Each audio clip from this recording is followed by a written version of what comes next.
नमस्कार, मैं प्रदीप कुमार। आप देख रहे हैं नेशनल 24 भारत और मैं अभी बहुजन समाज पार्टी के वरिष्ठ नेता और पूर्व एमपी इंजीनियर हरकेश्वर राम जी हैं और मैं इनसे जानना चाहता हूं जो वर्तमान की जो लोकसभा में जिस प्रकार से अमित शाह ने बाबा साहेब पर जो टिप्पणी किया था, जो जिसके लेकर के काफ़ी लोगों में आक्रोश पैदा हुआ है और आज तक जो है वो आग बुझ नहीं पा रही है। आखिर क्या कारण है जो जिस तरह से अमित शाह इस तरह की टिप्पणी करने में कोई भी हिचक नहीं किए हैं और उसके लेकर के मैं अभी बहुत ही जानकार अनुभवी जर्नलिस्ट इंजीनियर हरकेश्वर राम जी हैं, मैं इनसे जानना चाहता हूँ। सबसे पहले आपको बहुत बहुत धन्यवाद सर। हाँ, थैंक यू। नए साल का बधाई हो आप सबको।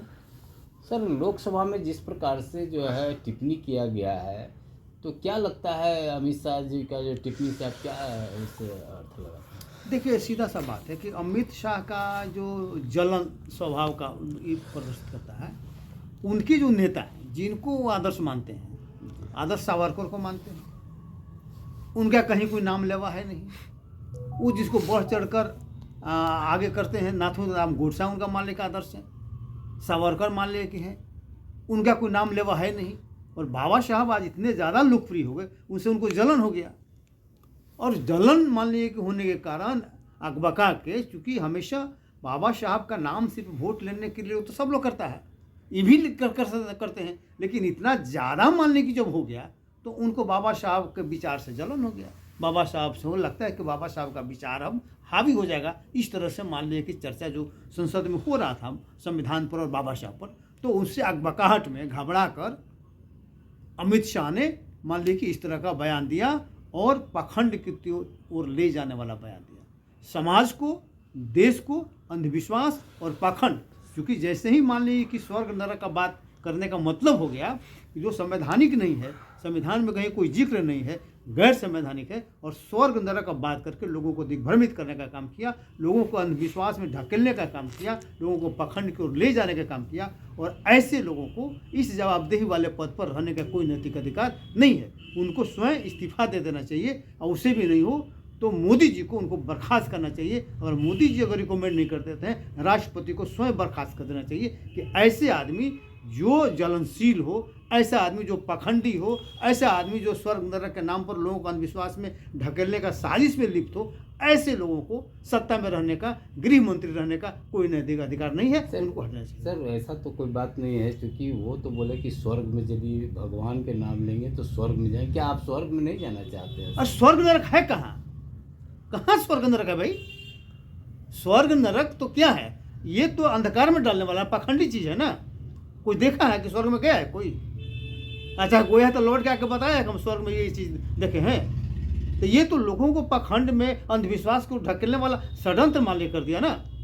इसलिए ऐसे लोगों को, जो पाखंडी है, जो अंधविश्वासी है, लोगों को उसमें उस तरफ ले जाना चाहता है स्वर्ग नरक के फेर में, वैसे लोगों को तो सत्ता में रहने का 1 मिनट अधिकार नहीं है। वैसे तो तुरंत बर्खास्त होना चाहिए। आपका जो है दलित नेता है ये जीतनराम मांझी जी, हाँ, इसको जो बोल रहे हैं कि नहीं ये सही बोले हैं और इसको तोड़ मरोड़ के लोग जो ये नेता विपक्ष है, वाले ये जीतनराम मांझी या चिराग पासवान नेता है, पिछलगू है ना जी। बीजेपी का ये लोग पिछलगू है ना, लीडर नहीं ना है। अगर लीडर रहता तो ऐसा नहीं बोलता।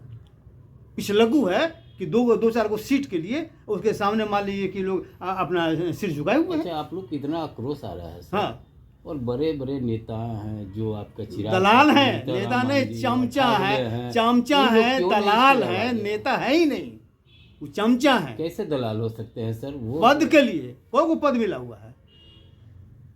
मुख्यमंत्री का मान लीजिए कि यहाँ पर उनका बेटा बना हुआ, अपने बने हुए हैं, अपने पुतोहू को बना दिए, अपने समधिन को बना, तो वो कौन सी नेता है? वो तो कहते हैं दलित का नेता। दलित नेता नहीं ना, मान कहने से कौन सी होगा?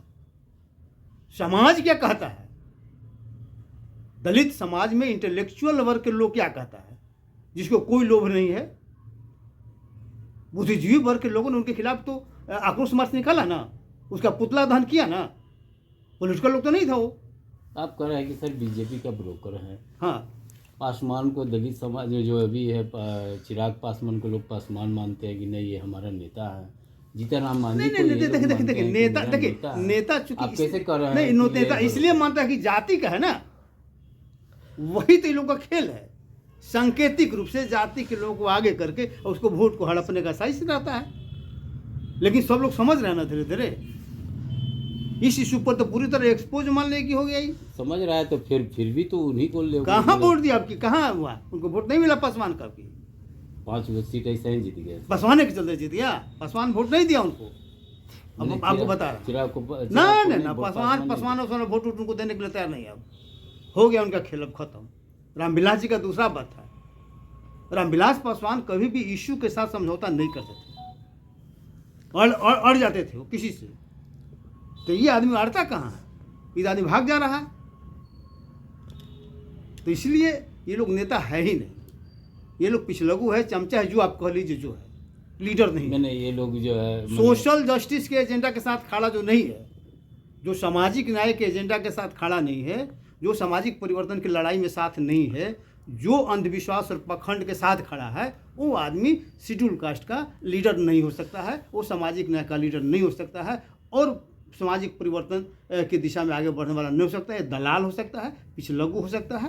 आप किनको मानते हैं कि जो सामाजिक परिवर्तन की जो बात करे या सामाजिक परिवर्तन की लड़ाई लड़ रहा हो? काशीराम थे ना, काशीराम पद पर नहीं गए ना, उसको लोग मानता है ना, बाबा साहब को मानता है ना, बाबा साहब और काशीराम लोग मानता है ना। किसको आप सर मान? अभी वर्तमान में कोई नहीं है।